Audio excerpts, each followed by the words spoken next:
Heart Evangelista at Pia Wurtzbach nanguna sa mga top-performing celebrities sa Paris at Milan Fashion Week.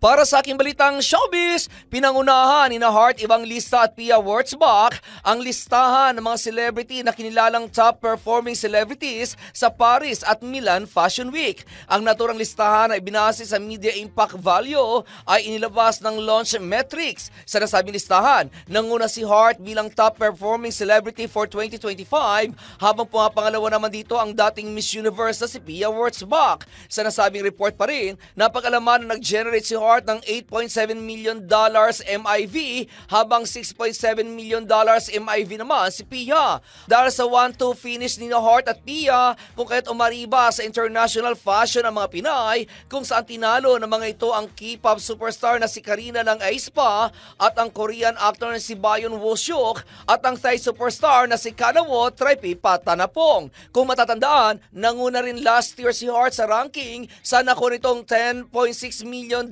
MIV habang nasa ikatlong pwesto naman si Pia na may $7 million MIV.